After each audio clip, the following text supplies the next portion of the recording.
이상문학상 대상 수상작 권여선 작가의 사랑을 믿다.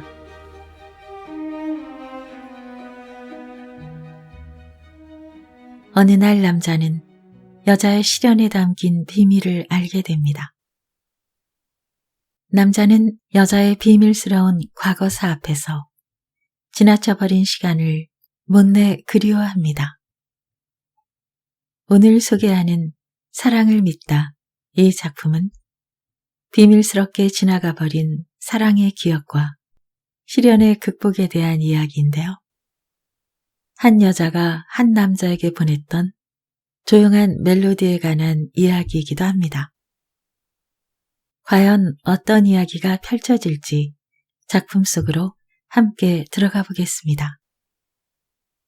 오늘도 하루의 일과를 내려놓고 편안한 시간 되시길 바랍니다. 동네에 단골 술집이 생긴다는 건 일상생활에는 재앙일지 몰라도 기억에 대해서는 한없는 축복이다. 지난 2월 늦은 저녁이었다. 혼자 이 술집에 들른 것은 내 입장에서도 다소 의외였다.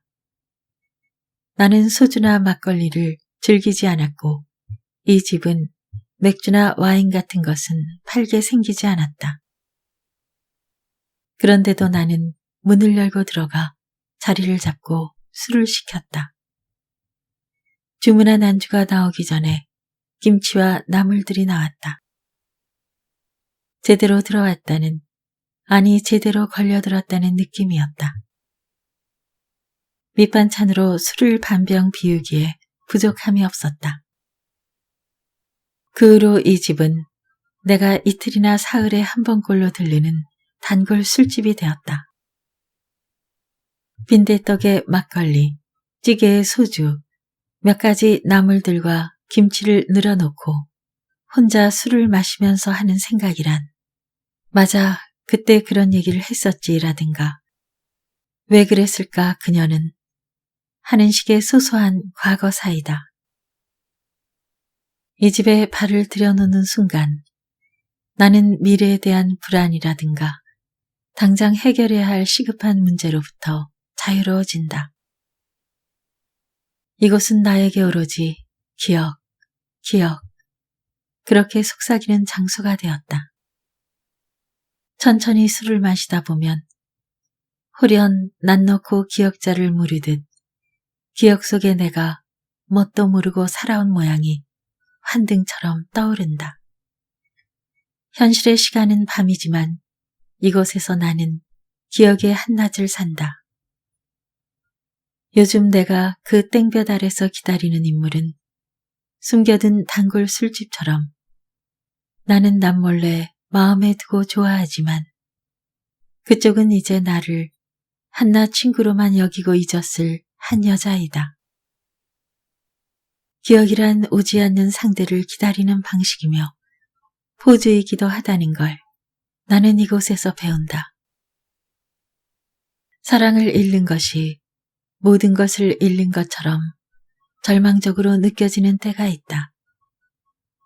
온 인류가 그런 일을 겪지는 않을 것이다. 손쉽게 극복하는 경우도 있을 것이고 그런 게 있는 줄도 모른 채 늙어버리는 경우도 있을 것이다. 드물게는 상상하기도 끔찍하지만 죽을 때까지 그런 경험만 반복하는 사람도 있을 것이다. 어떤 삶이 더 낫다고 말할 수는 없다. 분명히 말할 수 있는 건 나도 3년 전에 그런 일을 겪었다는 정도이다. 35의 나이에 자랑할 일도 아니지만 비밀도 아니다. 나는 사랑을 믿은 적이 있고 믿은 만큼 당한 적이 있다. 지금 돌이켜 생각하면 사랑을 믿은 적이 있다는 고백이 어처구니 없게 느껴진다. 사랑과 믿음, 상당히 어려운 조합이다. 그나마 소망은 뺀다 쳐도 사랑과 믿음 중 하나만도 제대로 감당하기 힘든 터에 감히 둘을 술목관계로 엮고 사랑을 믿은 적이 있다니. 믿음을 사랑한 적이 있다는 말만큼이나 뭐가 뭔지 모르게 모호하고 추상적이다. 나처럼 겁과 의심이 많고 감정에 인색한 인간이 뭘 믿은 적이 있다고. 티컵 강아지가 드래곤을 대적하겠다고 날뛰는 것만큼 안쓰럽고 우스꽝스러운 경우가 아닌가. 인생을 살다 보면 까마득하여 도저히 다가설 수 없는 것으로 보였던 것이 의외로 손쉽게 실현 가능한 것으로 여겨지는 때가 오기도 한다. 나 또한 그런 순간에 들렸던 것뿐이다. 더 기막힌 건 앞으로 살다 보면 그런 일이 또 찾아오지 말란 법도 없다는 사실이다. 그렇다고 우산이나 상비약을 챙기듯 미리 대비할 수도 없다.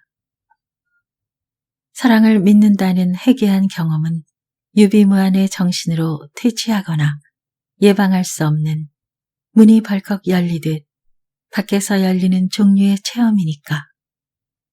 두 손 놓고 고스란히 당할 수밖에 없는 고통이니까. 하지만 가장 기막힌 경우는 따로 있다. 언젠가 내가 누군가의 문을 벌컥 열고 들어가 그런 고통을 안겨주고 유유히 빠져나온 적이 있다는 사실이다. 그 당시에 나는 그런 사실을 전혀 몰랐다. 그렇다고 해서 내가 저지른 죄가 가벼워지는 건 아니다. 몰랐기 때문에 몰랐다는 사실까지 나의 죄에 곱절 가중된다. 다른 사람도 아니고 그녀의 사랑을 몰랐다는 발등을 짓지을 죄까지 말이다. 내가 기억하는 한에서 그녀는 못생긴 편도 매력이 없는 편도 아니었다. 내 어법이 이렇게 졸렬하고 인색하다. 누군가가 아름답다든가 매력적이라고 말하는 일이 나로서는 쉽지가 않다. 대상이 아름답거나 매력적이라고 긍정하는 순간 불현듯 그 규정의 한 모서리가 대상과 어긋나는 듯한 불편함이 나를 사로잡는다. 그리하여 대상이 아름답고 매력적이라고 말하는 대신 아름답지 않은 건 아니라든지 매력적이지 않은 건 아니라든지 하는 조잡한 이중부정을 각주처럼 달아놓고서야 마음이 편안해지는 시기다. 하지만 그녀에 대해서 이것만은 확실히 말할 수 있다. 첫인상은 평범했지만 콧날 끝에서 윗입술에 이르는 인중선이 깎은 듯 단정해 관역처럼 시선의 포인트가 잡혔다는 것. 그래서 사람들이 그녀의 윗입술의 움직임에, 다시 말해 그녀의 말에 집중하게 된다는 점에서 어쩌면 막연히 예쁜 얼굴보다 여러모로 유리한 얼굴이라 할 수도 있었다. 키는 중간 정도의 날씬한 편이었다. 몸매처럼 성격도 기름기가 없이 박하처럼 싸한 기운을 내뿜었다. 그녀는 머리가 나쁘지도 않았고 몸이 게으르지도 않았다. 그렇다고 재빠르다는 느낌을 줄 만큼은 아니었는데 마치 앙컷 영양처럼 우아하게 민첩하고 영리할 따름이었다. 그녀에 대해 여기까지 생각한 후 나는 잠시 어리둥절해졌다. 취기 때문에 내가 그녀에 대해 너무 너그러워진 건 아닌가 하는 생각이 들었다. 그럴 수도 있다. 그녀도 나만큼이나 서툴고 겁이 많은 인간이었다는 걸 나는 안다. 넘쳐 흐르는 감정의 절실함보다 한오라기의 자존심을 선택하는 인색한 성격이었다는 것도 안다. 하지만 내가 무슨 말을 하겠는가. 마지막으로 그녀를 만난 이래로 내 머릿속에 그녀는 어디에 놓든 무엇을 담든 항상 아담하면서도 고독해 보이는 도자기의 윤곽선을 떠올리게 한다. 어쩌면 그때 그녀에게서 들은 묘한 얘기 때문인지도 모르겠다. 3년 전 내가 한 여자로부터 실연을 당했을 즈음의 얘기이며 그녀를 한동안 못 보고 지내다 3년 만에 만났을 때의 얘기다. 3층짜리 건물에 얽힌 얘기기도 하니 3박자가 딱 들어맞는 얘기다. 그녀는 나를 만나자마자 예약해둔 술집까지 15분가량 걸어야 한다고 말했다. 괜찮지? 나는 물론 괜찮다고 했다. 화장을 하지 않은 그녀는 얼굴빛이 어두웠고 볼이 약간 부어 동남아 여자 같은 분위기를 풍겼다. 그녀는 모자 달린 점퍼에 운동화 차림이었는데 그 차림에 맞게 걸음도 빨랐다. 횡단보도 앞에 잠시 멈춰 섰을 때 그녀가 나를 돌아보았다. 지난주에 큰 고모님께서 돌아가셨어. 내가 아 그래? 하는데 그녀가 피식 웃었다. 나는 친척 어른이 돌아가셨다고 말하면서 그녀가 왜 피식 웃는지 의아했다. 신호가 바뀌자 그녀는 횡단보도 쪽으로 발을 내디디면서 혼잣말 하듯 중얼거렸다. 정확하진 않지만 희한하다든가 뭐라고 한 것 같았다. 주위를 둘러보았지만 희한한 것은 없었다. 굳이 희한하다면 그녀 쪽이 약간 그랬다. 큰 고모님께서 돌아가셨는데 왜 피식 웃느냐 말이다. 예전부터 그녀는 나에게 가끔 이런 의아함을 불러일으키는 행동을 하는 편이긴 했다. 그녀가 안내한 술집은 몹시 좁고 기차처럼 길었다. 그런 흐미지고 허름한 술집을 예약까지 해야 한다는 사실이 놀라웠다.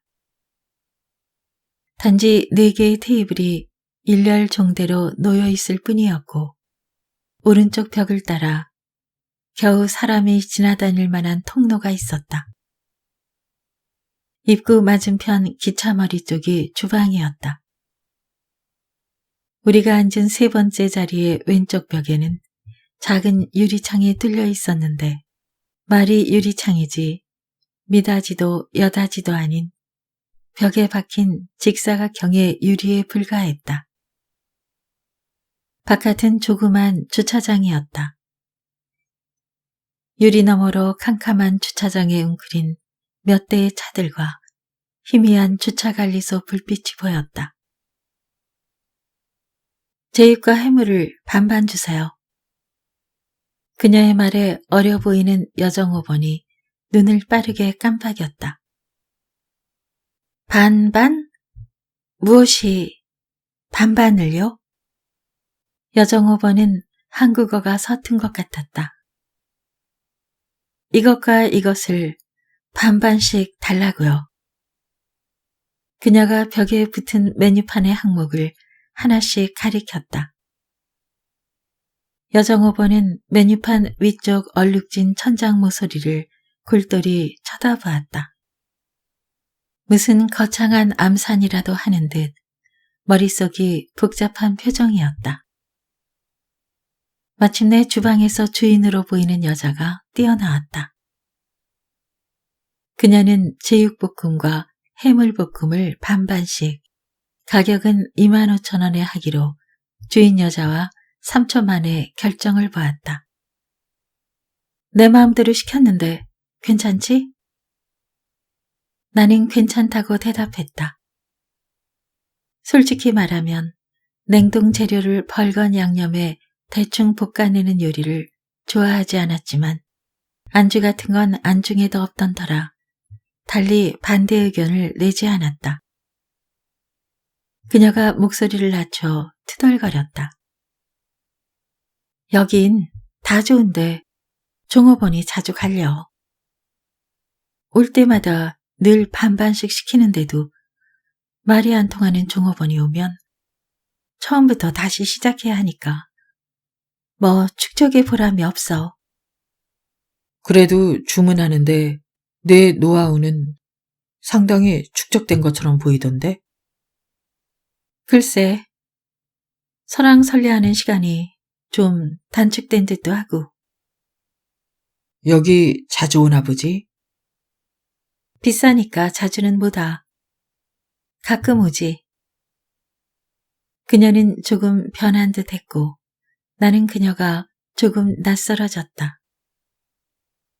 그 집의 모든 안주는 일괄 2만 원이었다. 술집 외양에 비해서는 비싼 편이라고 할 수 있었지만 어쨌든 2만 원이었다.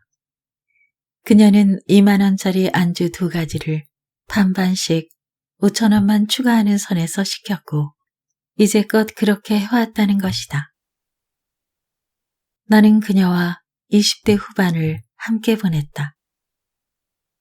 자주 만날 때는 일주일에 2번, 드물어도 한 달에 한두 번은 만나는 사이였다. 딱히 약속을 정해서 만난 기억은 없었다.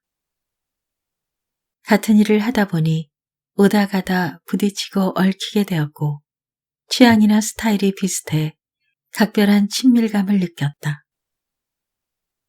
우리의 만남이 끊어진 건 그녀가 업무를 바꾸면서부터였다. 마침 그때 나도 막 연애에 돌입한 시점이라 그녀에게 따로 연락을 하게 되지 않았다. 그녀에게 경제관념이 생긴 것, 자기 입맛 위주로 음식을 시키는 것, 이런 것이 그녀가 변한 부분이라고 할 수 있을까? 잘 모르겠다. 차림새로 보아 그녀가 예전보다 수수해졌다는 건 분명했다. 예전에는 목걸이나 반지는 몰라도 귀걸이 하나는 독특한 걸로 달고 다니길 즐겼는데 그날은 아무 금붙이도 달거나 걸고 있지 않았다. 나는 경제관념이 가난해서 온다는 편견을 따르고 싶지는 않았다. 하지만 자기 입맛 위주로 음식을 시키는 것, 이 대목은 생각해 볼 여지가 있었다. 벼랑간 미식가가 되었다는 뜻일 수도 있고 타인에 대한 배려가 줄어든 탓일 수도 있었다. 그리고 이 경우는 생각하고 싶지 않지만 기회가 왔을 때 입맛을 만족시키지 않으면 안 될 정도로 입에 맞는 음식을 먹지 못하고 지낸다는 뜻일 수도 있었다. 이럴 경우 이것은 그녀에게 생긴 놀라운 경제관념과 더불어 무엇을 의미하겠는가? 그녀가 물질적으로 뿐만 아니라 정신적으로도 대단히 가난해졌다는 뜻 아니겠는가? 우리가 못 보고 지낸 3년 동안에 한 2년쯤 됐나? 그녀가 혼잣말 하듯 중얼거렸다. 내가 3년이라고 정정해 주려는데 그녀가 유리 너머 주차장 쪽을 응시하며 처음 이 집에 온 게 라고 덧붙였다.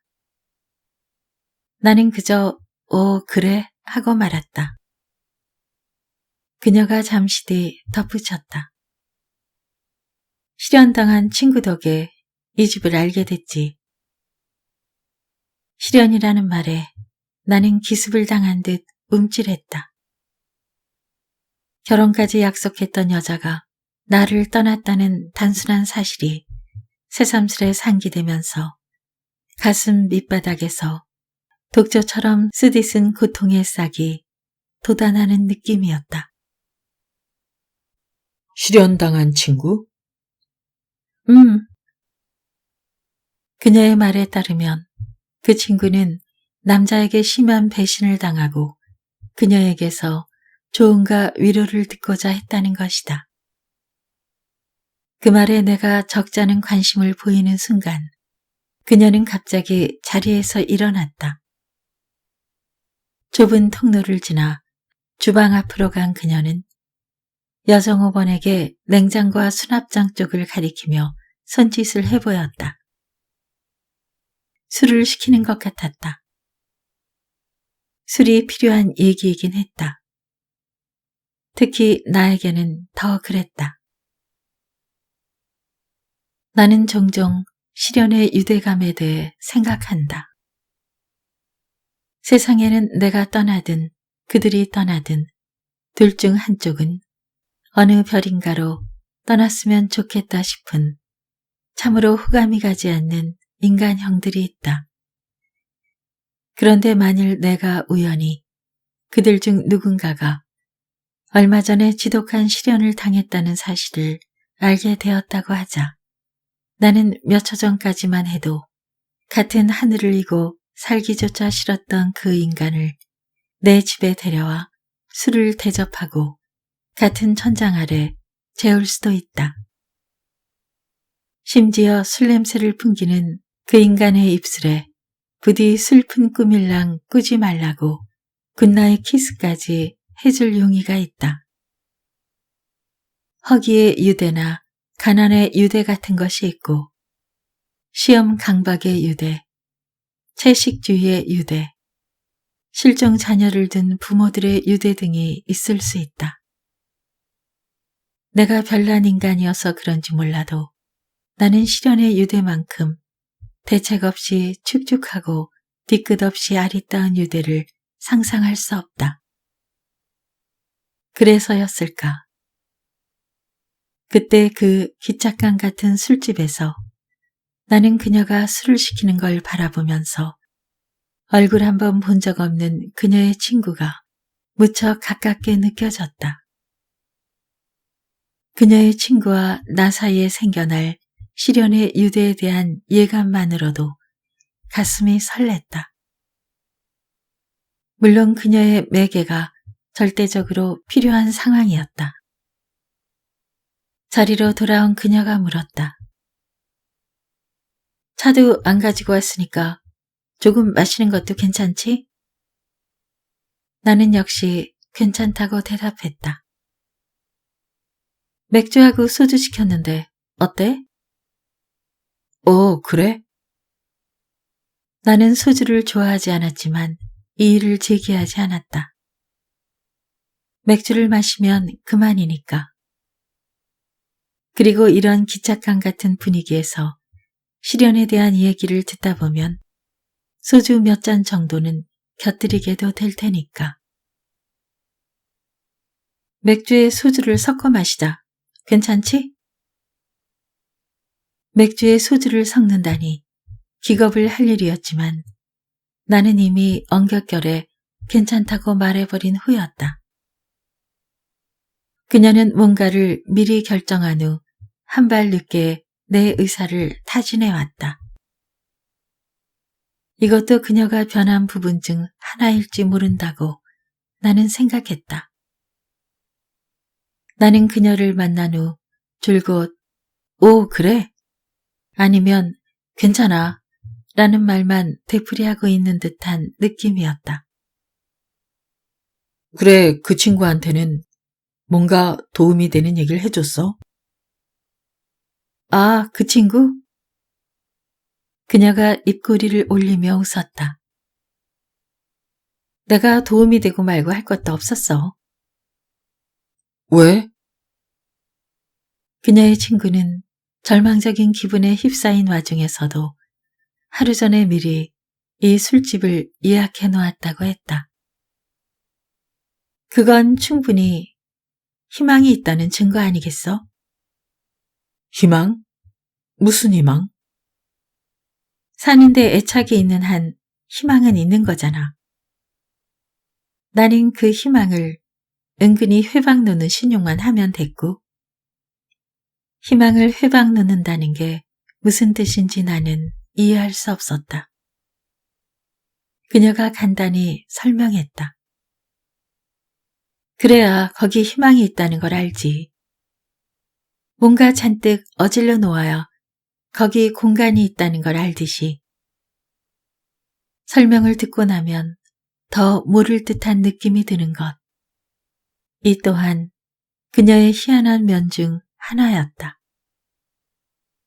회방을 놓아야 거기 희망이 있다는 걸 안다니. 무언가를 잔뜩 어질러 놓아야 거기 공간이 있다는 걸 안다니. 무슨 설명이 이런가. 여정호번이 쟁반을 날라왔다. 쟁반에 놓인 것들을 흘깃 훑어보던 내 시선이 술병에 고정되었다. 그제야 나는 비싸서 이 집에 자주 못 온다는 그녀의 말을 이해했다. 그것은 안주에 대한 얘기가 아니라 술에 대한 얘기였다. 국그릇과 반찬 접시들 옆에 맥주 2병과 목이 긴 도자기 병에 든 안동 소주 1병이 얌전히 놓여 있었다. 그러니까 그녀는 맥주에 안동 소주를 섞자는 거였다. 이 또한 희한했다. 이 집 반찬들은 확실히 납품받지 않은 것들이라고, 직접 아주머니가 장을 봐서 매일 만드는 것들이라고, 그녀를 이곳에 처음 데려온 친구는 힘줘 강조했다고 한다. 그러고 나서 묻지도 않고 그녀의 잔에 맥주를 따르고 안동 소주를 섞었다. 고통은 무례를 용서하게 만드는 법이다. 친구는 술부터 들이켰고 그녀는 국부터 떠먹었다. 들이닥쳐 냉수 한 잔 먹고 바로 본론에 돌입하는 빚쟁이처럼 친구는 술잔을 내려놓고 다그치듯 물었다. 넌 그때 어땠어? 이럴 땐 어떻게 해야 계속 숨을 쉬고 살 수가 있는 거야? 내 어리둥절한 표정에 그녀가 술을 천천히 한 모금 마시고 말했다. 내가 그 친구보다 1년 먼저 비슷한 일을 당한 적이 있었거든. 처음 듣는 얘기였다. 머릿속이 혼란스러웠다. 누가 보았다면 그때 나의 표정은 안주 반반을 이해하기 위해 여정호번이 지었던 바로 그 복잡 다단한 표정과 흡사했을 것이다. 그녀의 친구가 2년 전에 실연을 당했고 그보다 1년 먼저 그녀가 실연을 당했다면 그녀는 3년 전에 실연을 당했다는 계산이 나온다. 3년 전이라면 우리는 29이었고 자주는 아니어도 가끔씩은 만나고 있을 즈음이었다. 그녀의 상대가 내가 아는 녀석일지 모른다는 생각이 드는 순간 문득 얼토당토하는 의욕이 솟구쳤다. 그러나 이번에도 나는 고작 이렇게 말했을 뿐이다. 오, 그래? 1년 전 그녀는 어떻게 숨을 쉬었던가. 그녀에게도 살고 싶다는 희망이 있었던가. 물론 있었을 것이다.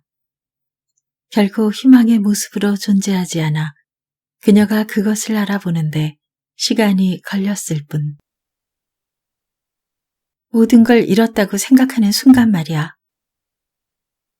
그녀의 말에 친구가 처연히 고개를 들었다.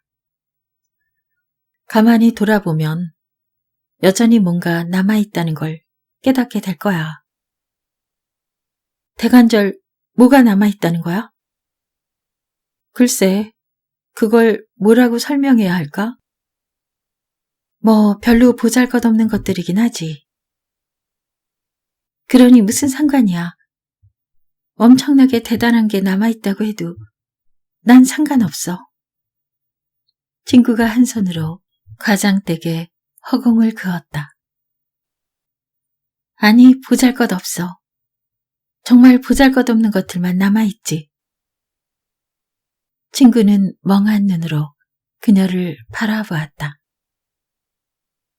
그 눈빛에는 그녀가 구원의 메시지를 주리라는 기대와 어떤 것도 자신을 구원할 수 없으리라는 체념이 안주 반반처럼 섞여 있었다. 하지만 그 보잘것없는 것들이 상황을 바꿔놓거든 거의 뒤집어 놓는다고도 할 수 있지. 친구가 갑자기 상체를 앞으로 쑥 내밀었다. 내가 어떻게 해야 상황이 뒤집힐 수 있다는 거야? 친구는 그녀의 말을 오해하고 있었다. 상황이 뒤집힐 수 있다는 의미를 어떻게든 애인이 다시 돌아오게 만들 비법이 있다는 식으로 해석해선 곤란했다. 그녀는 냉정하게 말할 필요를 느꼈다. 이를테면 친척 집에 심부름을 간다든가 업무 파트너의 경조사를 챙긴다든가 하는 것들. 그런 일들을 받아들여. 순식간에 친구의 눈빛에 배신감이 차올랐다. 친척집, 경조사, 친구는 그녀가 자기를 진지하게 대하지 않는다고, 심지어 조롱하고 있다고 생각했다. 친구는 상체를 뒤로 물렸다. 나는 네가 무슨 말을 하는지 전혀 모르겠어. 차라리 할 말이 없으면 가만히 앉아 있어 주든지. 친구는 갑자기 국그릇 위로 눈물을 떨어뜨리기 시작했다. 친구는 원래 눈물이 많았는데 연애를 하면서 눈물이 더 늘었고 애인과 결별한 후론 눈물이 거의 주량만큼 늘었다고 할 수 있었다. 그녀는 안동 소주가 섞인 맥주를 한 모금 마신 후 마지막으로 이렇게 말했다. 보이지 않는 건 아닌데 너무 초라하고 하찮아서 어디 한번 보자 하고 덤벼들 마음이 생기지 않는 그런 것들 있잖아. 그런 보잘것없는 것들이 네 주위에 널려 있거든. 대상이든 일이든 남아있는 그것들에 집중해. 집중이 안 되면 마지못해서라도 감정이 그쪽으로 흐르도록 아주 미세한 각도를 만들어주라고. 네 마음의 메인보드를 살짝만 기울여주라고. 그러나 친구는 그녀의 말에 귀 기울이지 않았고 그녀도 더는 말하지 않았다. 생각해보니 그녀도 1년 전 몸이건 마음이건 어느 쪽으로도 기울이려는 노력을 하지 않았던 것 같았다. 겉으로는 살맞은 짐승처럼 꿈틀댔지만 그 안쪽에서는 표면 장력으로 팽팽한 절망의 비커를 붙들고 쓰디쓴 고통의 한 방울도 쏟지 않으려 안간힘을 쓰고 있었다. 그녀의 내면은 어떤 위로나 이해에도 귀 기울이지 않았고 가히 미친 균형이라 부를 만한 부동의 자세로 육체의 성마른 날뛰임을 꿋꿋이 노려보고 있었다. 그런 시절을 견디자면 어쩔 수 없이 표독해지기 마련인데 그 표독함은 이를테면 맥주에 희석된 안동 소주처럼 너무도 특별하고 아름다운 표독함이라 할 수 있었다. 그때 그녀는 자기 앞에서 울고 있는 친구 또한 어렴풋이 느끼고 있으리라 생각했다. 자신이 이 고통을 누구보다 즐기고 있다는 것을, 오래도록 기념하고 싶어 한다는 것을, 고통이 사라진 뒤를 더욱 견딜 수 없어 한다는 것을. 그녀는 그녀가 따라 놓은 술을 마셨다. 싱거운 맥주맛 속에 뾰족한 심처럼 독한 안동소주 향이 박혀 있었다. 그녀의 친구는 이미 원경으로 물러났다. 이제 시련의 유대는 그녀와 나 둘 사이에 맺어졌다. 나는 떫은 혀끝으로 더듬더듬 물었다. 너는 그때 어떻게 수습? 너는 어떻게 했지? 그녀는 국그릇 옆에 숟가락을 내려놓으며 말했다. 내 경우는 운이 좋았지. 그녀의 어머니는 탁월한 해방꾼 역할을 했다. 그녀는 결국 큰 고모님 댁을 방문하기로 했다. 어머니가 며칠 동안 계속해서 조르지 않았다면, 그리고 혹시 그 사람이 금전적인 문제로 자신을 떠났을지 모른다는 망상이 그날 아침 그녀의 머릿속을 가득 채우지 않았다면, 그녀가 무거운 선물 보따리를 들고 큰 고모님 댁을 찾아가는 일은 없었을 것이다. 금전적인 문제로 실연을 당했단 말이야? 나는 그녀가 실연을 당했다는 적이 있다는 말을 들었을 때보다 더 놀랐다. 실연의 상대가 혹시 내가 아니었을까 하는 민망하고 얼토당토하는 의욕이 깨끗이 사라졌다. 그 대신 그때 내가 도대체 무엇을 하고 있었기에 그녀가 금전적인 문제 따위로 배신할 놈을 사귀고 있다는 것도 모르고 있었던가 하는 오라비 같은 회한이 밀려왔다. 그저 내 생각에라며 그녀는 빈 국그릇을 한쪽으로 밀어놓았다. 여전히 의심쩍어하는 내 표정을 보고 그녀가 고개를 흔들었다. 지금 시점에서는 확실히 말할 수 있어. 금전적인 문제는 아니었어. 하지만 워낙 몰리면 그런 생각이 들기도 하잖아. 그녀의 말을 듣는 순간 불현듯 내 여자가 나를 떠난 이유가 금전적인 데 있을지도 모른다는 망상에 사로잡혔다. 그럴 수 있었다. 충분히 그럴 수 있었다. 그렇다면 지금 나는 워낙 몰리고 있는 셈인가. 어이없게도 그랬다. 그녀가 내 컵을 잡으며 말했다. 천천히 마셔. 그녀의 큰 고모님 댁은 전철로 1시간도 넘게 걸리는 시외가 끝자락에 있었다. 그녀가 방문하기 1년 전쯤 그곳으로 이사했는데 그녀는 큰 고모님이 이사한 후로 한 번도 그 집을 방문해 본 적이 없었다. 그녀의 어머니 말로는 전체가 4층 건물로 3층에는 고모님 부부만이 외롭게 살고 있다고 했다. 자식이 없으니까. 그녀의 어머니는 이 대목에서 말을 흐렸다. 처음부터 큰 고모님 부부에게 자식이 없었던 건 아니었다. 그녀의 고종사촌 오빠는 어려서도 아니고 젊어서 죽었다. 30이 되기 직전이었고 제대 후 3년 반 넘게 준비한 회계사 시험에 합격한 지 얼마 되지 않아서였다.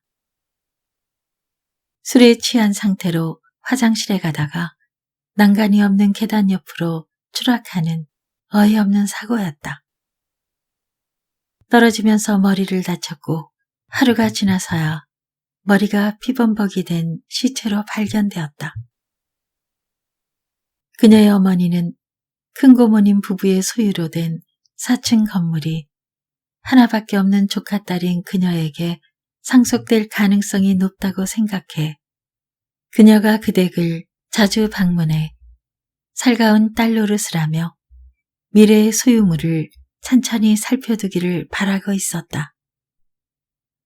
그녀의 어머니는 열흘 동안 미주 관광을 다녀오는 길에 사온 선물을 꼭 큰 고모님 댁에 전해달라고 며칠 동안 그녀를 설득했다고 했다.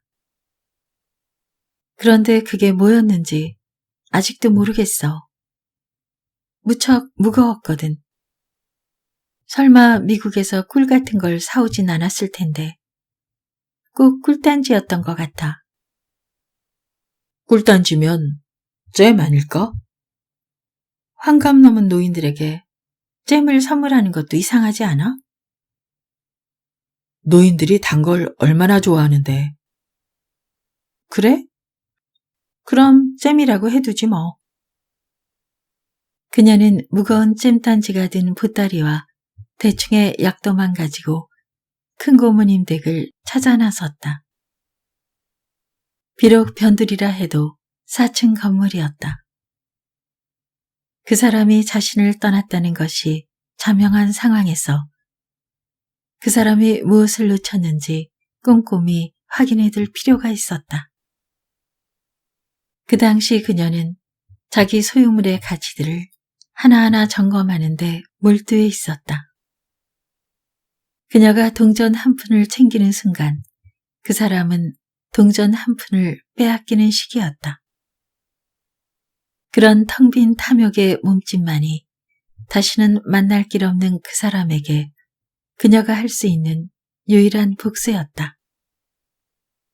그녀가 그런 산수에 골몰했다는 게 나로서는 적잖이 흥미로웠다. 배울 수 있다면 가장 배우고 싶은 산수였다. 그녀가 직접 가보니 안타깝게도 큰 고모님 부부의 상가 건물은 4층이 아니라 3층이었다. 모든 건물이 그렇듯 옥상 위에 평수가 작은 성냥감 모양의 옥탑방이 얹혀 있었는데 그녀의 어머니는 그것도 엄연히 한 층으로 계산해 넣은 것이었다. 사거리 근처의 상가 밀집 지역에 위치하긴 했지만 큰 고모님 부부의 건물은 주변 건물에 비해 면적도 좁고 초라했다. 1층은 돼지갈비를 파는 식당이었고 2층은 조그만 여행사 사무실이었다. 소위 4층이라는 조그만 옥탑방은 철학한 간판을 달고 있었다. 그녀는 무거운 짐단지가 든 보따리를 질질 끌다시피 하며 계단을 올라갔다. 큰 고모님 부부가 살고 있다는 3층의 현관문은 조금 열려 있었다. 초인종 옆에 옥상 쪽 철학관을 표시하는 작고 빨간 플라스틱 딱지가 붙어 있었다. 그녀는 초인종을 누를까 하다가 열려있는 문을 그대로 당겼다. 현관에 들어서자 주름진 회색 커튼이 앞을 가로막았다. 그녀는 현관 입구에 커튼을 쳐놓은 집을 처음 보았다. 왼편에는 거울이 달린 신발장이 놓여 있었다.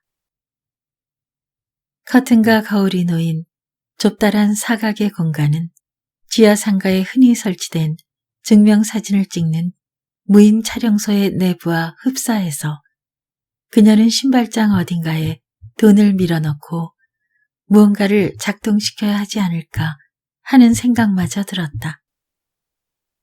그녀는 짐을 내려놓고 신발을 벗으려다 멈칫했다. 어디다 신발을 벗어야 좋을지 알 수 없었다. 적동색 타일이 깔린 현관에는 이미 여러 켤레의 신발들이 어지럽게 놓여 있었다. 큰 고모부의 것으로 짐작되는 남자 구두 한 켤레와 슬리퍼, 큰 고모의 것으로 생각되는 여성용 단화, 고무신, 샌들 등이었다. 일단 신발들만 봐서는 큰 고모님 부부만 외롭게 사는 집이 아니라 대가족이 북적대는 집 같았다. 그녀는 현관 한 귀퉁이에 신발을 벗어놓고 주름진 회색 커튼을 들추었다. 왜 그런지 모르겠지만 회색 커튼을 젖히기 직전 그녀의 가슴 속에 낯설고 두려운 느낌이 몰려왔다. 커튼을 젖히고 안쪽으로 한 발 내디는 순간 그녀는 실내에 있던 사람들의 시선이 일제히 자기 쪽으로 집중되는 걸 느꼈다. 선물 보따리를 끌어들이느라 커튼 안으로 상체만 들이민 상태에서도 그녀는 그들의 시선을 강하게 의식할 수 있었다. 창 쪽에도 두꺼운 회색 커튼이 드리워 있어 한낮인데도 실내는 밝지 않았다. 왼쪽 소파에 웅크린 3명의 여자가 노골적인 호기심에 가득 찬 눈빛으로 그녀를 쳐다보고 있었다. 기다리던 안주 반반이 나왔다. 상추를 곁들인다거나 브로콜리를 얹는 따위의 데코레이션이 완벽하게 생략된 둥근 접시에 검붉은 빛깔의 내용물만 반반씩 담겨 있었다. 먹어봐. 한 번 먹으면 잊기 힘든 맛이야. 그녀는 담배를 피우고 있었다. 나는 마루타가 된 기분으로 술을 한 모금 마시고 제육과 오징어를 함께 집어 입안에 넣었다. 무엇이라고 할까? 혀의 돌기들이 일제히 놀라 일어나며 환호하는 느낌이었다. 재료나 양념도 훌륭했지만 프라이팬에 볶은 것을 다시 연탄불에 직화구이를 했는지 맵고 기름진 맛 끝에 고소한 탄불 맛이 느껴졌다. 술은 술대로, 안주는 안주대로 한 겹 한 겹 얇고 정교하게 엇갈리고 스며드는 독특한 맛의 조화였다. 대단한데? 나는 그녀를 만난 뒤 처음으로 내 느낌을 솔직히 표현했다는 생각이 들었다. 그럴 줄 알았다는 듯 그녀가 미소를 지으며 담배를 바닥에 떨어뜨려 밟아껐다. 이 집에서는 그런 고전적인 담뱃불 끄기가 허용되나 보았다. 나는 돌연 유쾌해졌다. 그래서 그 여자들은 누구였는데? 가만. 나도 안주 좀 먹고. 그래, 그렇지. 어서 먹자. 먹고 얘기하자. 내가 아니라 혀의 돌기들이 말했다. 그녀는 엉겹결에 3명의 여자에게 인사를 했다. 제일 안쪽에 앉은 여자가 그녀를 향해 고개를 까닥거렸다. 그녀는 선물 보따리를 벽에 세워놓고 그 자리에 가만히 서 있었다. 그릇에 담긴 물처럼 고요하게 산다던 큰 고모님 부부에게 그렇게 많은 손님들이 방문해 있으리라곤 짐작도 못했다. 가만히 살펴보니 여자들의 연령대가 아주 다양했다. 그녀를 향해 고개를 까딱인 안쪽 여자는 좋기 70은 훌쩍 넘긴 노파였고 눈가에 기미가 촘촘히 박힌 가운데 여자는 30대 후반쯤으로 보였다. 그녀 가까이에 앉은 눈꼬리가 치켜 올라간 여자만이 큰 고모님과 비슷한 환갑 언저리인 듯 했다. 아, 이쪽으로 와 앉으셔. 노파가 말했다. 그러나 노파의 손가락은 이쪽이라는 말과 달리 맞은편에 놓인 등받이 없는 동그란 의자를 가리켰다. 그곳은 실내에서 가장 밝다고 할 수 있는 자리였다. 그녀는 순간적으로 그곳에 앉는 것을 거부하고 싶었다. 큰 고모님은 지금 안 계신가요? 그녀의 물음에 세 여자가 일제히 반응을 보였다. 큰 고모님이라네. 라고 노파가 말하자. 그러게요. 라고 가운데 여자가 대꾸했고 눈꼬리 사나운 여자가 그녀 쪽으로 목을 쓱 빼며 물었다. 큰 고모님이라면 여길 자주 들락거리는 편인가? 들락거린다는 말이 귀에 거슬렸지만 그녀는 왠지 모르게 변명을 해야 할 것 같은 생각이 들었다. 아니요, 자주는 못 오고 한참 만에 왔습니다. 큰 고모님은 어디 가셨어요? 그러자 또 여자들이 활기를 띠었다. 어디 가셨을 리가 있냐느니, 문도 열려있지 않았냐느니, 먼저 온 손님이 계시다느니, 우리도 기다리는 중이니 처녀도 거기 앉아 기다리라느니, 누가 하는지도 알 수 없는 말들이 그들 무리에서 쏟아져 나왔다. 노파가 재차 손가락으로 맞은편 의자를 가리키는 바람에 그녀는 엉겹결에 그 자리에 떼떡 앉았다.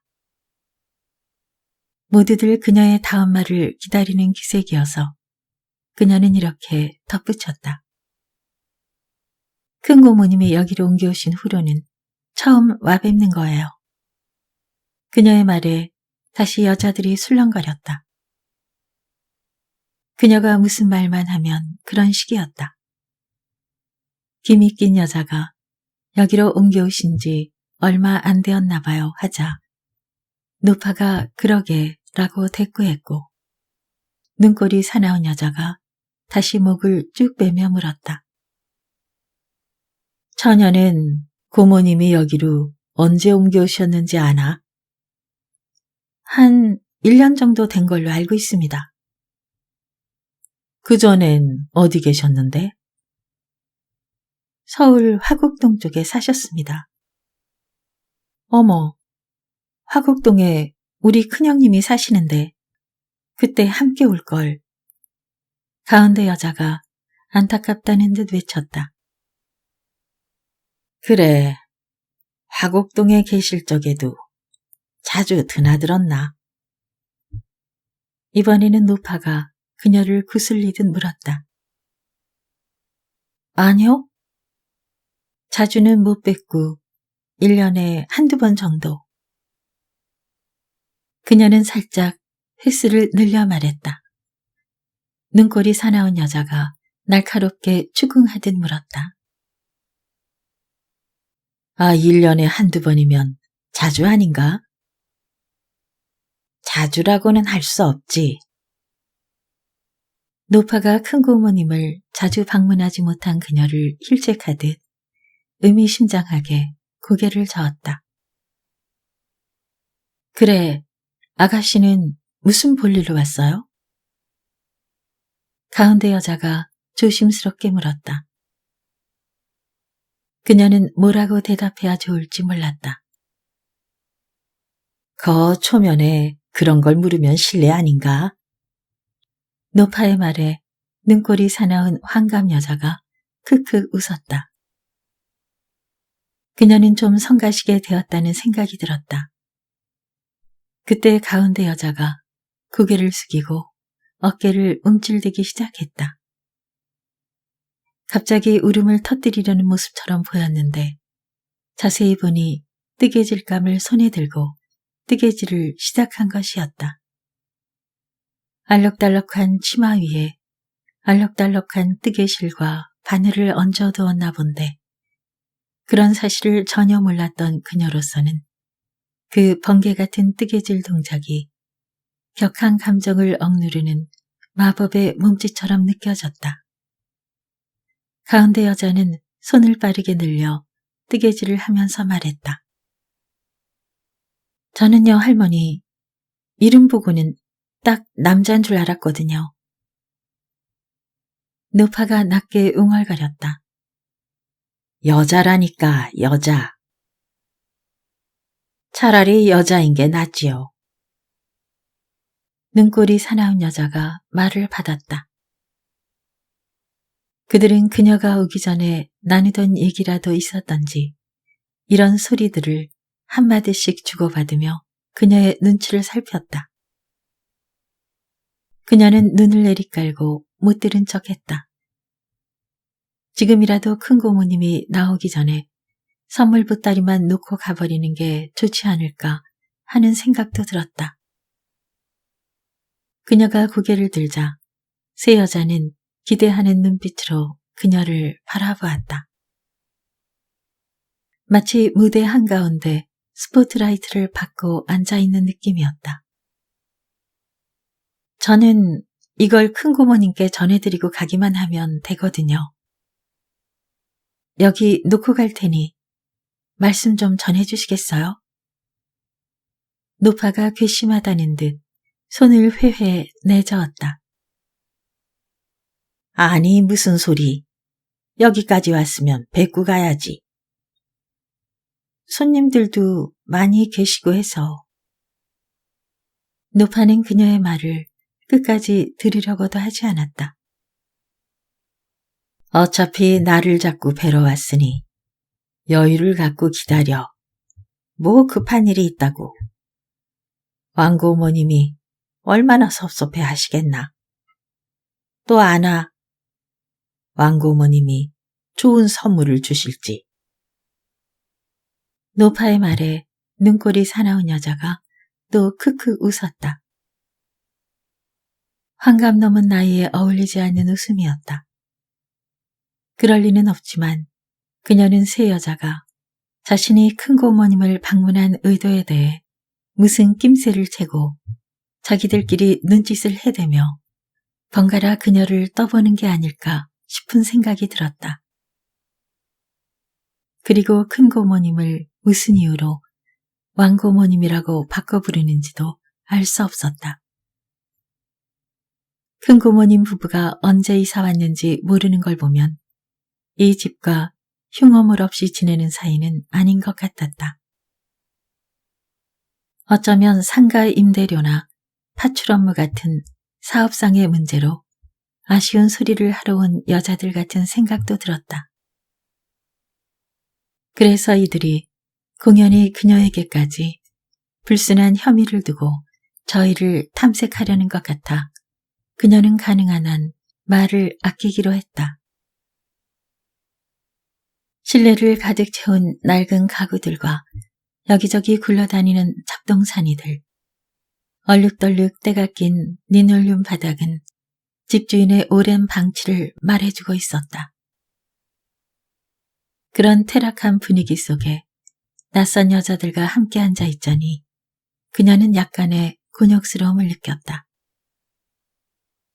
침묵을 지키는 그녀가 못내 안이 꼽다는 듯 마침내 여자들은 자기들끼리 얘기를 나누기 시작했다. 애기 엄마는 대관절 집에 무슨 일이 있나? 노파가 물었다. 전 정말 죽어도 여기 안 오려고 했어요. 가운데 여자가 목숨이라도 건 듯 빠른 속도로 뜨개질을 하며 대답했다. 그런데 어떻게 오게 됐지? 눈꼬리 여자가 물었다. 저희 큰형님 말씀이 사람이 살면서 너무 까칠하게 그러는 거 아니라고 하시더라고요. 옳지. 화곡동 사신다는 근이로군. 네, 맞아요, 할머니. 저희 큰형님은 학교에서 애들 가르치는 선생님이세요. 그런데 학교 선생님들도 좋은 게 좋은 거라고 다들 여러 군데서 알아보고 다닌다네요.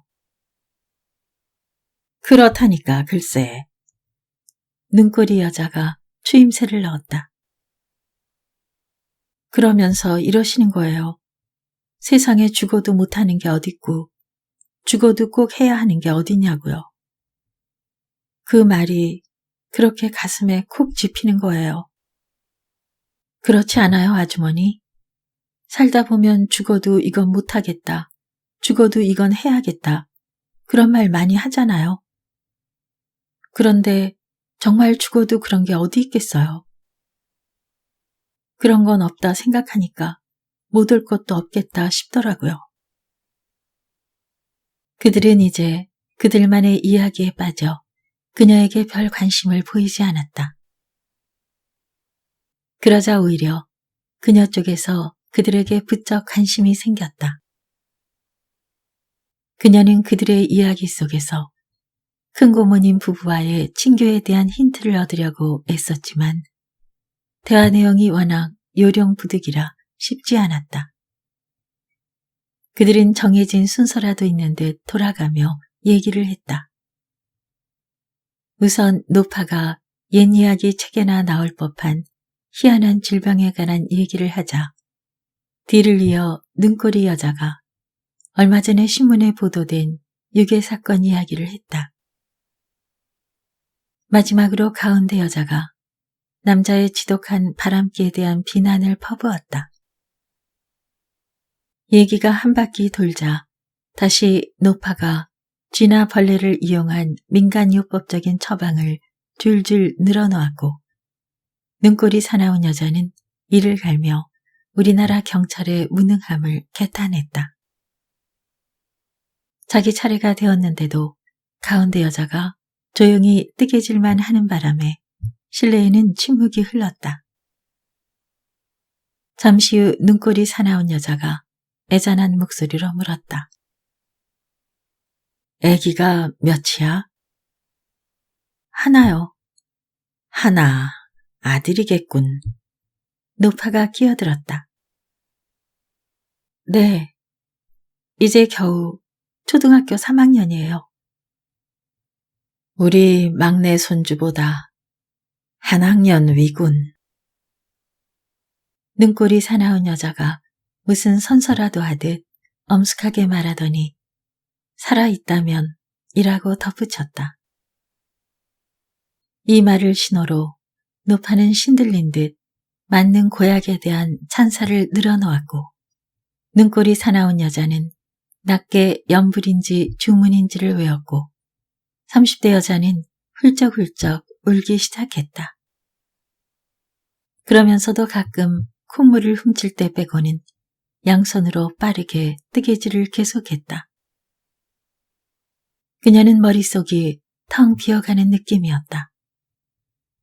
그녀는 그들이 나누는 대화에서 의미라기보다는 어떤 기운을 감지했다.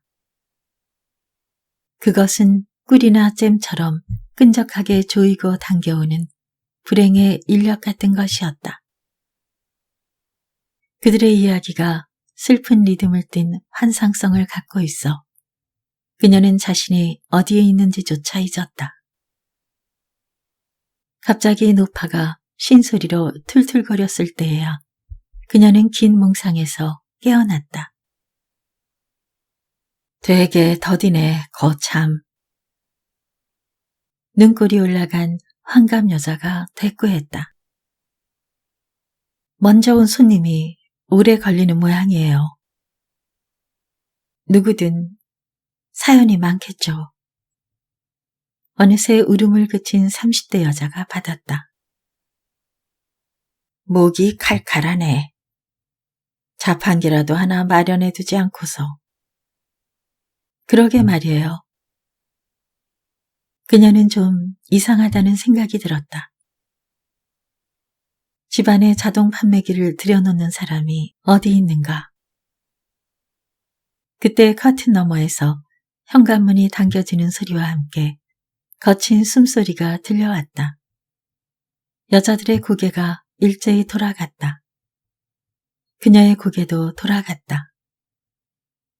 킁킁거리면서 쩝쩝거리는 소리와 함께 커튼이 활짝 열리더니 그녀의 큰 고모부님이 모습을 드러냈다. 그녀는 의자에서 엉거주춤 일어섰다. 큰 고모부의 흐릿한 눈빛에서 그녀는 자기를 알아보지 못했다는 걸 느꼈다. 큰 고모부는 입에 이쑤시개를 문 채 그곳에 앉은 여자들을 내려다보았다. 노파가 고개를 까딱하며 그녀에게 그랬듯이 이쪽으로 와 앉으셔 라고 말했다. 큰 고모부는 그 말은 무시한 채 이렇게 중얼거렸다. 보아하니 어딜 보러 오셨나 본데. 큰 고모부는 안쪽으로 잠깐 시선을 돌렸다. 이 사람은 아직도 자나. 큰 고모부는 다시 그들을 향하더니 가볍게 나가라는 손짓을 했다. 철학관 오셨으면 한층 더 올라가시오. 네? 여기가 아니라고요? 세 여자가 동시에 일어섰다. 가운데 여자의 알록달록한 치마에서 실뭉치가 또르르 굴러 떨어졌다. 보면 모르십니까? 여긴 가정집이요. 노파가 다시 소파에 쭈그리고 앉아 벗어놓았던 버선을 꿰며 말했다. 아이고, 다들 가정집 같은 데다 신단을 꾸미고들 하니까. 여기도 그런 줄 알았지. 큰 고모부는 천천히 이를 쑤시면서 말했다. 그놈의 콩꼬투리만한 철학관 딱지를 떼고 당장 큼지막하게 새로 만들라고 하든지 해야지 원. 왜 그랬는지 모르지만 그녀는 세 여자들을 따라 우르르 밖으로 몰려나왔다. 그들은 초인종 옆에 붙은 빨간 딱지 속에서 자신들이 오해할 수밖에 없었던 변명거리를 찾으려 했다. 철학관 딱지에는 기믹긴 여자가 이름 보고 남자인 줄 알았어요 했던 남자 이름 석자가 도사라는 글자와 함께 새겨져 있었다. 글자 아래 위쪽을 가리키는 화살표가 있었는데 그 가느다란 선이 세 여자의 원성을 샀다. 그들은 계단을 올라갔고 그녀는 계단을 내려왔다. 옥탑방 도사는 자신이 왕고모님으로 불린 사실을 모르겠지만 그녀는 세 여자가 왕고모님 도사에게 어떤 선물을 받으러 가는지 알 수 있었다. 계단을 한 칸 한 칸 밟을 때마다 그녀는 뭔가에 들씌운 듯 중얼중얼 빌고 또 빌었다. 희귀병을 앓는 친지의 왕쾌를, 유괴된 손자의 생사를, 바람난 남편의 귀가를, 자식을 앞세운 뒤 늙어가는 부부의 평안과 명랑을 빌었다. 그녀가 타인을 위해 뭔가를 이토록 절박하게 빌어본 적은 없었다. 계단을 다 내려왔을 때 그녀는 스스로가 다른 사람이 된 것처럼 느꼈다. 다만 계단을 올라갔다 내려온 것뿐인데 3층 큰 고모님 댁에 무거운 잼 단지만이 아니라 그녀를 그녀에게 만들었던 본성의 작은 침마저 함께 두고 온 듯 했다. 그때 배웠던 큰 고모부님이 1년 전에 돌아가셨다. 그리고 지난달에 그녀는 큰 고모님이 돌아가셨다는 연락을 받았다. 그나마 다행인 것은 자연사라는 사실이었다. 큰 고모부가 자살한 지 1년 만이었다. 기일은 하루 차이였다. 아들이 죽은 뒤로 늘 기운이 없고 비몽사몽이라 남편 점심 한 번 제대로 차려준 적 없던 큰 고모는 남편의 첫 제사상을 차리기 위해 아침 일찍 일어나 장을 보러 나섰다. 갑작스레 몰아닥친 늦추위에 꽁꽁 언 채 3층 계단을 힘겹게 올라와 집에 들어서자마자 큰 고모는 몸을 녹일 셈으로 뜨거운 물을 마셨다. 그게 화근이었다. 큰 고모는 뜨거운 물을 삼킨 순간부터 끙끙 앓다 그날 밤에 돌아가셨다. 생전에 큰 고모부가 점심때마다 내려가 식사를 하곤 했던 1층 돼지갈비집 주인 여자가 임종을 지켰다. 큰 고모의 마지막 유언은 그때 찬물을 먹었어야 했는데 였다고 했다. 그리고 3층 건물은 그녀에게 상속되었다. 그녀의 얘기는 여기까지였다. 이 얘기를 듣는데 서너 시간이 걸렸다. 우리는 안동소주 한 병과 셀 수 없이 많은 맥주병을 비웠고 20분 간격으로 번갈아 주차장에 있는 화장실에 다녀왔다. 누가 물어온다면 나는 다만 그녀의 얘기의 개요만을 전달할 수 있을 뿐이다. 그러나 이런 식의 이야기에서 개요란 얼마나 허망한가. 우중충한 공예품이 가는 솔질에 의해 희끄무리한 먼지를 벗고 세밀한 장식의 윤곽과 색깔을 드러내듯 인중선이 분명한 그녀의 윗입술에서 흘러나온 찬찬한 묘사는 낡은 3층 건물 가정집 거실에서 일어난 풍경들을 오롯이 드러내주었다. 그런데 나는 그것을 이 정도로밖에는 전달할 수가 없다. 나는 그녀가 낯선 여자들과 마주 앉아 있는 동안 그녀 내부에서 무슨 일이 일어났는지 모른다. 그녀 또한 그것을 표현하지 못했다.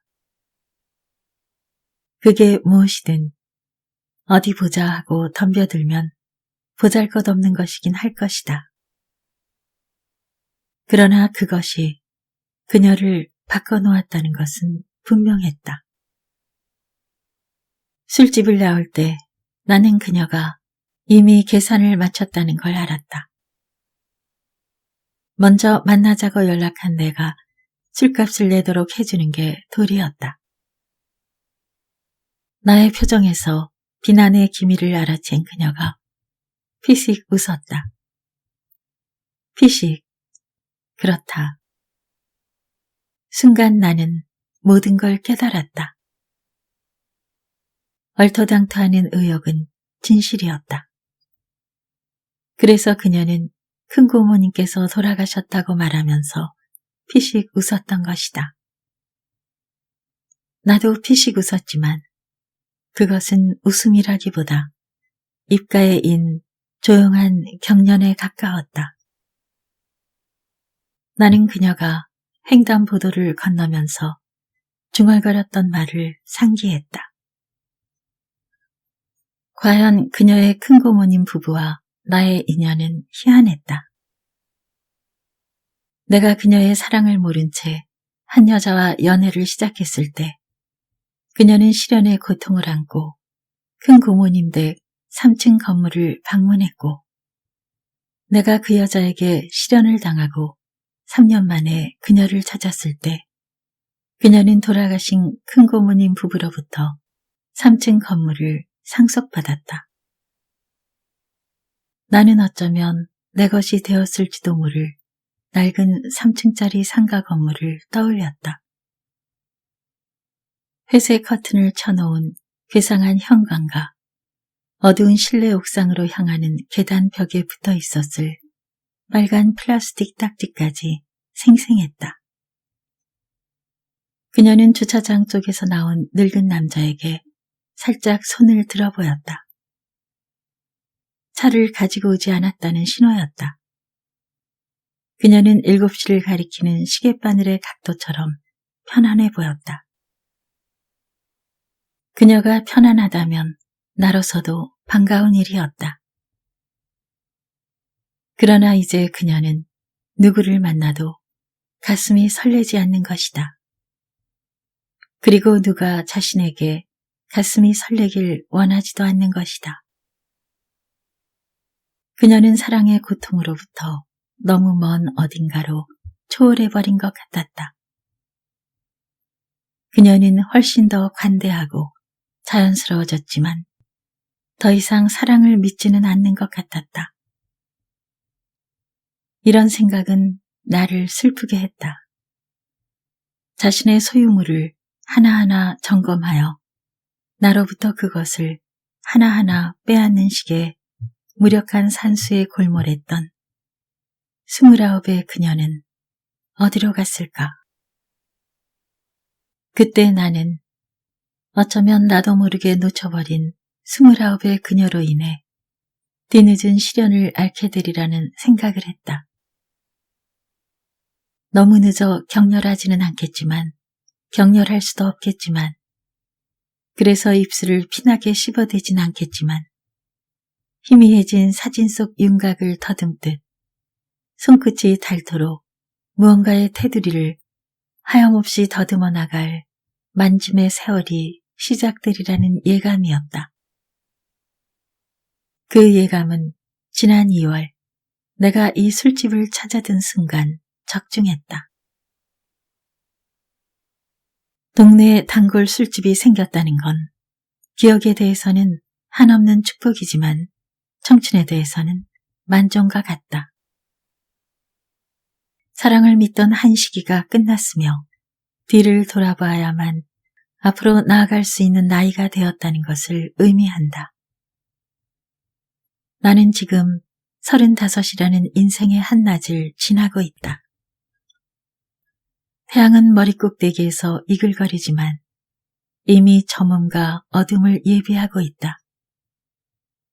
내 생애의 조도는 여기가 최대치다. 이보다 더 밝은 날은 나에게 다시 오지 않을 것이다. 내 인생이 연령의 절반을 꼭지점으로 하여 직각으로 꺾이는 형태라면 그녀의 인생은 앞쪽이 다소 높은 산의 능선처럼 3분의 1 지점에서 봉우리를 이룬 후 부드럽게 흘러내리는 형태일 것이다. 누구에게나 개인적인 멜로디가 있다. 20대 후반 무렵 나만큼이나 겁이 많고 감정에 인색했던 그녀가 나에게 보내온 노래는 매우 낮은 음역에 들릴 듯 말 듯한 작고 희미한 멜로디였으리라. 나는 그것을 나와 무관한 그녀의 희한한 개성으로 간주했다. 29의 봉우리에서 그녀는 너무 일찍 철들었고 다가올 어둠에 너무 일찍 눈이 익어버렸다. 낡은 3층 건물의 어둑한 실내에서 그녀가 낯선 여인들을 통해 본 것은 그녀의 미래가 그리는 능선이었을까. 3년 전 그녀는 이미 오후를 사는 사람의 나른한 눈빛을 갖고 있었다. 그리하여 그녀는 지금의 나의 대낮 같은 기다림을 알아보지 못한다. 그리고 그것은 전적으로 그녀의 작은 노랫소리를 알아듣지 못하고 다른 여자의 새된 노래에 혹한 내 귀의 어두움에서 비롯된 일이었다. 사랑을 잃는 것이 모든 것을 잃는 것은 아니라는 것쯤은 나도 안다. 그런데 희한한 건 그녀의 큰고모님 부부와 나의 질긴 인연이 아직 끝나지 않았다는 사실이다. 나는 옥상에 옥탑방을 얹은 낡은 3층짜리 건물을 그냥 지나치지 못하며 가벼운 실수나 후회거리가 생기면 이렇게 말하곤 한다. 그때 찬물을 먹었어야 했는데. 헤어지기 전 그녀가 나에게 마지막으로 물었다. 괜찮지? 괜찮네. 물론 기차처럼 긴 술집에 대한 품평이었지만 나는 그녀의 얘기를 듣는 동안 내가 겪고 있는 시련의 고통이 서서히 무뎌지는 것을 느꼈다. 나는 그녀의 괜찮냐는 물음에 괜찮다는 대답을 되풀이하면서 그녀가 자꾸 나의 안부를 묻고 나는 그것에 괜찮다고 대답을 하는 듯한 착각이 들었다. 괜찮지? 괜찮아. 그러면서 나는 정말 괜찮아졌다. 이제 모든 것은 소소한 과거사가 되었다. 나는 기찻간 모양의 술집 분위기를 내는 이 단골 술집에 혼자 앉아. 맞아. 그때 그런 얘기를 했었지. 라든가 왜 그랬을까 그녀는 하고 생각한다. 그녀의 이름, 그녀가 했던 얘기들, 그녀의 피식 웃던 표정, 그녀의 단정한 인중선과 윗입술을 떠올린다. 그녀는 오지 않고 나는 사랑을 믿지 않는다. 돌이켜보면 엄청난 위로가 필요한 일이 아니었다. 사랑이 보잘것없다면 위로도 보잘것없어야 마땅하다. 그 보잘것없음이 우리를 바꾼다. 그 시린 진리를 찬물처럼 받아들이면 됐다.